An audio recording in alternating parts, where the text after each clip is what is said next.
साथ ही जो कल तक हमारे विधायक थे उनको भी शुभकामना देते हैं कि वो कल तक हमारे साथ थे, वो फिर अपने निर्णय बदले हैं, वो जहाँ पे भी गए हैं उनको शुभकामना है।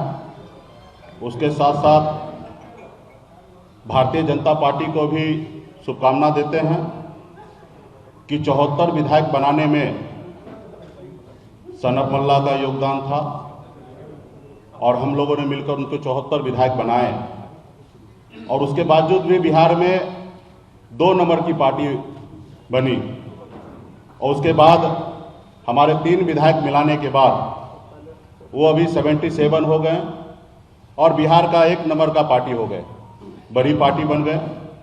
जो पार्टी देश का, दुनिया का सबसे बड़ा पार्टी, वो पार्टी कहीं ना कहीं एक अति पिछड़ा का बेटा, मल्ला के बेटा के सहयोग से 74 पहुँचे और 74 से 77 पहुँचे। और इसके लिए मैं विशेष तौर पे भारतीय जनता पार्टी को बधाई देता हूं कि आप बिहार के सबसे बड़े पार्टी आप बने हैं, इसके लिए बधाई देता हूं। और विशेष तौर पे बिहार में भारतीय जनता पार्टी के प्रदेश अध्यक्ष संजय जायसवाल जी को भी बधाई देता हूं कि आपने बहुत ही अच्छा काम किया है। लेकिन मैंने कल उनका प्रेस कॉन्फ्रेंस सुना, उन्होंने बहुत ही, जो बात उनको नहीं बोलना था उन्होंने बोला, बहुत झूठ बोला, जबकि वो न 3 में थे न 13 में थे। जब मेरी क्या डील हुआ, ये डील सिर्फ 2 लोगों को पता है, एक सनत मल्ला को पता है और एक देश के गृह मंत्री श्री अमित शाह जी को भी पता है कि बंद कमरे में क्या डील हुआ। यहाँ तक कमरे के बाहर भी रहने का सौभाग्य संजय जायसवाल जी को प्राप्त नहीं हुआ था कि वो कमरे के बाहर भी खड़ा होकर कान लगा के सुने, और बिहार में किसी भी नेता को ये सौभाग्य प्राप्त नहीं हुआ। हाँ, कुछ जानकारी नित्यानंद राय जी को या हमारे मंगल पांडे जी को थे कि किस तरीके से दिल्ली में क्या बात हो रहा है, ये जानकारी उनको थे। तो इसलिए वो क्या डील हुआ, इतना झूठ फैलाने का आवश्यकता उनको नहीं था। उन्होंने तो विनर बन गया, 3 विधायक को लेकर बिहार का सबसे बड़ा पार्टी बन ही गया, तो उनको झूठ बोलने की क्या आवश्यकता है। तो इसके लिए मैं भारतीय जनता पार्टी को भी शुभकामना देता हूं, हमारे विधायक जो गए हैं उनको भी शुभकामना देता हूं। मंत्री बिहार में बनाने का काम माननीय मुख्यमंत्री नीतीश कुमार जी ने किए हैं और उनका विशेष अधिकार है कि इनको मंत्री रखना नहीं रखना, ये अधिकार उनके क्षेत्र में है। वो जो निर्णय लेगा वो उस निर्णय के साथ मैं रहूँगा।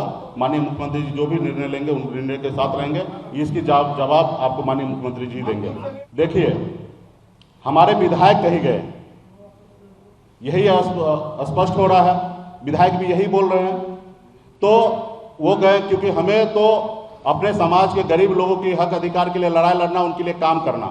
अगर मैं कल मंत्री नहीं रहता तो 348 एकड़ का जलकर आजकल हमारे विभाग में ट्रांसफर नहीं होता, कल ही कैबिनेट हुआ है, तो आज उससे 10,000 परिवार का घर चलेगा। तो मैं ऐसा कोई काम नहीं करना चाहता हूं जिसमें हमारे समाज का कोई ब्रेक हो। बाकी रहा कि जो लोग, कुछ लोग तो सोचते ही हैं इसको हटाएंगे, कुछ लोग तो चाहते हैं इसको रास्ते से हटाएंगे, तो वो लोग को काम करने दीजिए, कुछ काम तो उनको भी छोड़ दीजिए ना। हमको जो काम है उनको हमको करने दीजिए, कुछ काम उनके ऊपर छोड़ देते हैं ना कि वो क्या करते हैं। यही बात हमने पहले कहा ना कि बंद कमरे में 2 ही लोग थे, गृह मंत्री जी थे और मैं था।